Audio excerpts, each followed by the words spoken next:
رئيسul wasaaraha Jamhuuriyadda Federaalka Soomaaliya oo uu wehelinayo madaxweynaha dowlad goboleedka Jubbaland ayaa kulan la qaatay qeybaha kala duwan ee bulshada rayidka ee magaalada Kismaayo. Foos Cali Cabdiraxmaan ayaa warbixintan inoo faahfaahinaysa.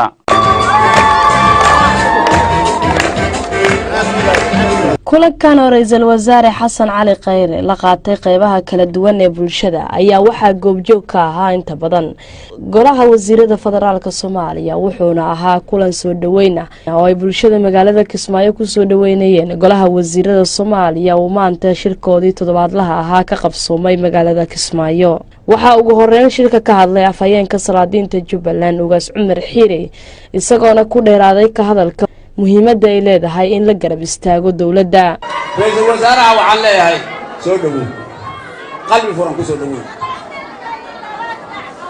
ummad Soomaaliyeed ku soo dhawow ragga ku ag fadhiya madaxweynaha hogaaminaya tabacay tabceen oo annaga aan ka midnahay ku soo dhawow wax run ah ku soo dhawow martibadii dalka ku soo dhawow aan dhaato sababta u leeyahay maxay tahay sababta u leeyahay waxay tahay galmudug Puntland Hirshabelle hebel ka qaaday ana waa ka facweyn sababta naga facweyn maxay tahay Soomaali waan anay qoys Soomaaliyeed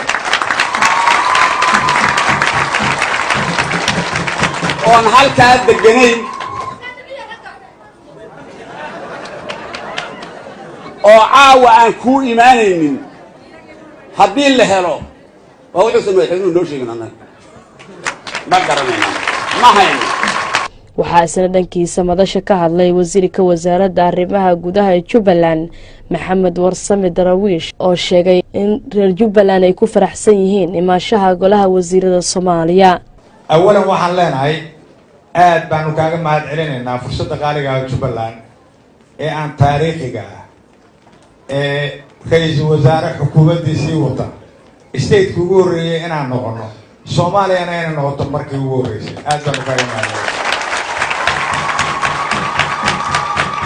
waxaan kaloo rabaa inaan u mahad celiyo madaxweynaha dowlad goboleedka Jubbaland waan isleeyahay waa nabadoon Soomaaliyeed mas'uuliyadda ka sukow isagana waa mahad waxaan rabaa inaan kuu sheego dadka halkan fadhiya labeentii Jubbaland weeye mudan ra'iisul wasaare halku dhigooduna waxa weeye waxay ku hadlayaan ka dhabuul Soomaalinimo midnimo horuka bay doonayaan ma ahan wax khayaali ah oo ay dadka istusayaan wax shuruudana kuma xirna waxaanu leenahay kaliya insha Allah step aanu qaadnay stepka aanu qaadnay inaynu ku sii wadno. madaxweynaha Jubbaland Axmed Maxamed Islaam ayaa sheegay in Jubbaland ay nasiib u yeelatay shirkii ugu horeeyay golaha wasiirada Soomaaliya ku yeesheen meel ka baxsan caasimadda dalka ee Muqdisho isagoona dhanka kale bulshada reer Jubbaland kula dardaarmay in ay ka shaqeeyaan dawladnimada iyo horumarka. waxaa reer Jubbaland sharaf weyn oo taariikhi ah inay tahay markii ugu horeysay taariikhda Soomaaliya golaha wasiiradu meel xaruntooda ka baxsan ay ku shiraan waa shay taariikhi ah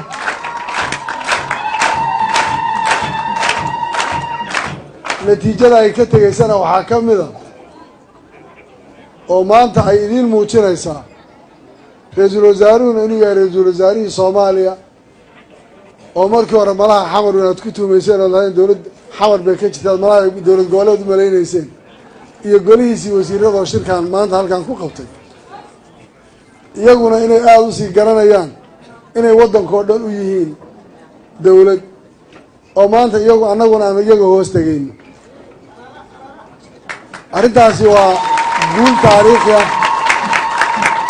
waa arrin waxtar u ah Soomaalinimada waa arrin xusaysa midnimada iyo isku duubnida shacabka Soomaaliyeed waa arrin meesha ka saaraysa midmadowga iyo waxyaalaha warxumo tashiilku uu beenta ku abuuray dowlad federaal iyo dowladaha jiro taa marka waxay noqonaysaa inaan ogaano daladaan harsanayna inay tahay xukuumadda federaalka isteedyaduna inay yihiin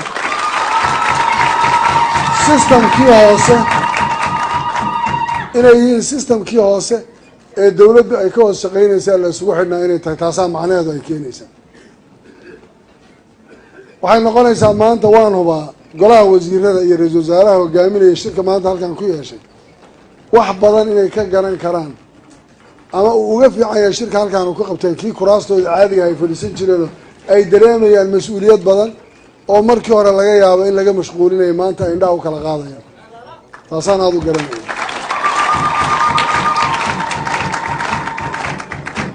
mudane ra-iisul wasaare, dalka idinkaa dowlad u ah, annaguna gacanyarayaashiinii baan nahay. kulligeen waxaan nahay adeegayaal, waxaa loo adeegayaana waa shacabka soomaaliyeed. mar haddaan adeegayaal nahay waxaa habboon inaan shacabka soomaaliyeed ugu adeegno inagoo isu niyad fiican, gacmaha is haysana, isu qalbifayow, soomaalinimo iyo dowladnimo iyo walaalnimo intaba aan ku riixayn.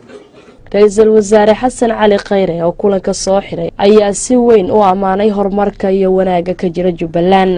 taariikhdeenna qoraysa, meel walbaad ku arkaysaa, dowladnimadeenna hadda sheegaysa in wax la dhiso aad ayay u dhib badan tahay, in la dumiyo laakiin waa sahlan tahay. haddii marka uu wax noo dhisan yihiin, wax walba oo noo dhisan haddii aan Soomaali nahay waa inaan ku far adeegnaa. inta noo dhisan annagoo haysana ayaa la rabaa inaan sii dhisno. sidaas daraaddeed waxaad tihiin hormuudkii nabadda.